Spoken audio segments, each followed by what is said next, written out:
You ever stare at a live stream so long, it starts to feel like you're right there? Like you can smell the campfire crackling low, feel the soft crunch of leaves under your feet, hear the trees sigh when the wind pushes through. That's how it felt watching Eric's channel, Trail Time with Eric. Just a chill guy with a GoPro, a drone, and a knack for telling stories around a fire. He didn't chase clout with fake ghosts or clickbait. His streams were simple. One man, one backpack, and the great wide open. He talked about moss, weather patterns, how to make fire from wet wood. Peaceful stuff. But what happened on that last trip? There was nothing peaceful about it. He was streaming from Black Birch National Park, somewhere in the upper northeast. Not many people camped there. Too many stories. Too much silence. Locals said the birch trees whispered at night. Said they'd move when you weren't looking. Just enough of a legend to keep the tourists away. Eric didn't believe in that crap. He laughed at the stories as he set up his hammock and made chili over the fire. First day of the trip was uneventful, but cozy. You could see the steam curling from his pot, hear the crickets chirping, pure ASMR for the soul. But around hour 4 of the stream, a comment popped up. Did anyone else see that in the background? 2 ghante 17 minute 42 second. Then another, zoom in on the trees. Someone's back there? Eric paused the stream playback later that night and squinted at the footage. There, between 2 birch trees, thin, almost shimmering in the firelight, was a face. Pale, round, no eyes, just dark bits. It was small, like a child's, and it was smiling. Probably just a shadow, he muttered to the camera. Or some weird bark pattern. He laughed it off. But the next day the chat was full of it. She's back again, 61208. WTF man, it's always the birch trees. She's getting closer. Eric looked. And yeah, there it was again. Same face, different angle. A little nearer this time, poking out from behind a tree like a kid, playing hide and seek. But there were no other campers out there. Not for miles. His drone had confirmed that. And the weirdest part? His drone never picked her up. Only the GoPro. Only when he was filming. Night 3, things started to change. Eric's usual campfire storytelling had a jittery edge. He kept glancing at the tree line. Probably just some prankster, he said. Maybe some forest kid messing around. Still, I don't like it. Gonna cut the stream early tonight. But the stream didn't end. It kept going. For hours. And for those watching, the chat was pure chaos. She's behind you. Bro, don't turn around. She's not blinking. Eric sat by the fire, back to the trees, eyes wide. He wasn't talking anymore. His hands were shaking. Then slowly he turned the camera toward the woods. Birch bark gleamed like bones in moonlight. And there, dead center, was her. That face still grinning. No eyes, just endless black.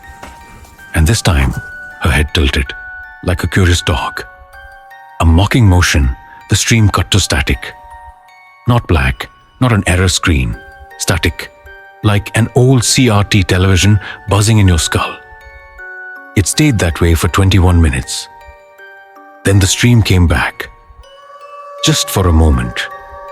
And what it showed was the GoPro lying on the forest floor, pointed up at the trees. The sky was clear, stars hung like pinpricks of frost. And above, nestled in the upper branches, was that face, watching, still smiling, still unblinking. She didn't move, not once. But the trees around her seemed to shift, creaking ever so slightly, as though leaning in, cradling her. Then the feed died for good. They never found Eric. No body, no gear. Just his GoPro, neatly placed at the base of a birch tree, lens pointed skyward. Rangers combed the area. Dogs wouldn't go near the spot. One of them, an old German shepherd named Buster, yelped and ran the opposite way the second his paws hit the forest floor. Every so often, someone uploads screenshots from the stream to forums. The face always looks the same. Except now, there's a theory that it wasn't just in the birch trees, that maybe, just maybe, the lens kept recording after the feed went dead. Because in the final freeze frame, if you brighten it just enough, some say you can see Eric's reflection in her eyes. And here's the part that still gives people chills. If you pause the stream at the right second, just before it cuts to static, you can hear a voice, soft, barely above a whisper. "Come closer," it says. And the voice isn't Eric's, it's hers. Sweet, echoing, hungry.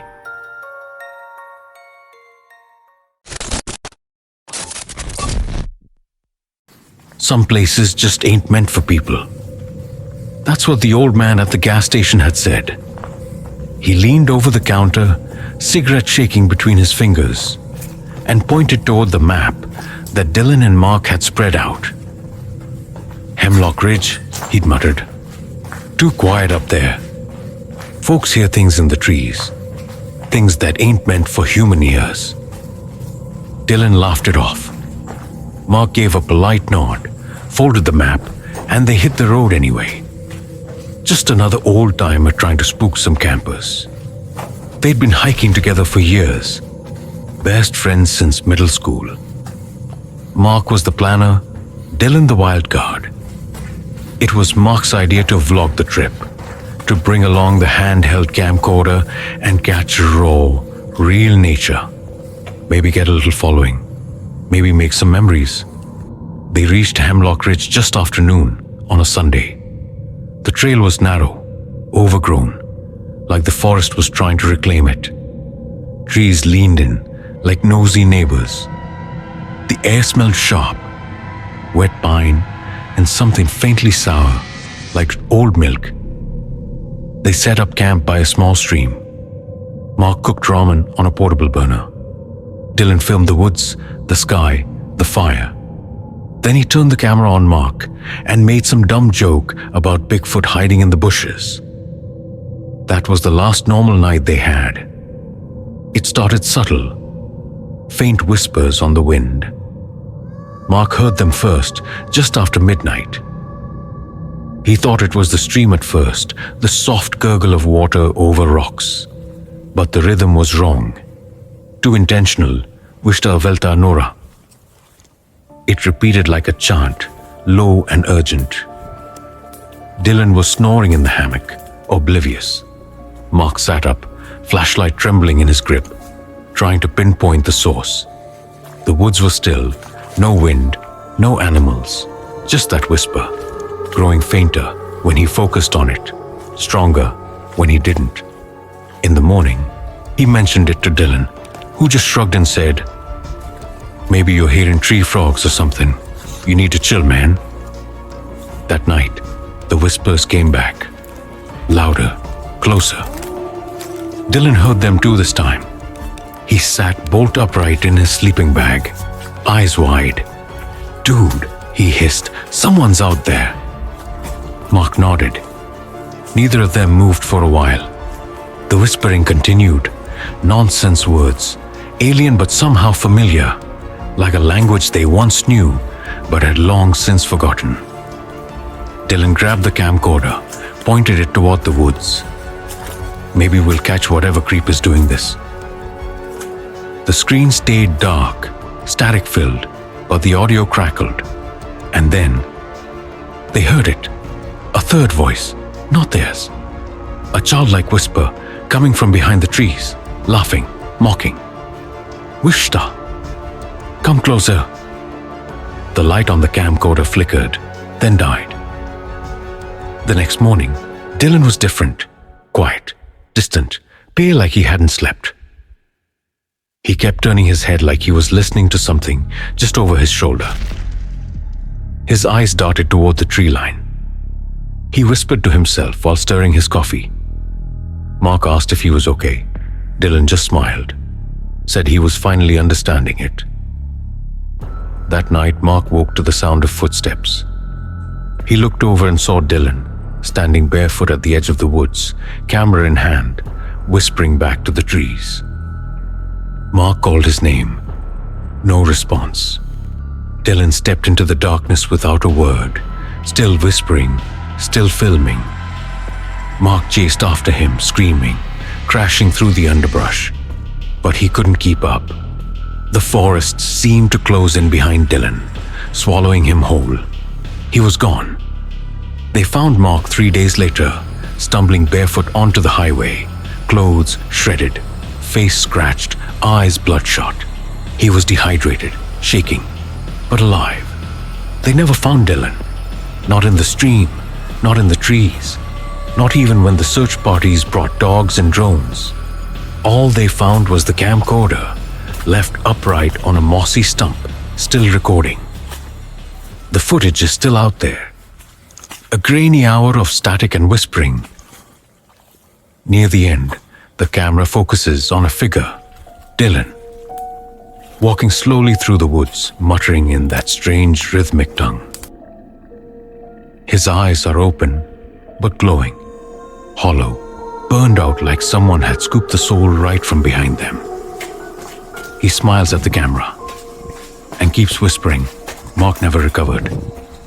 He's in a long-term care facility now. Doesn't speak much.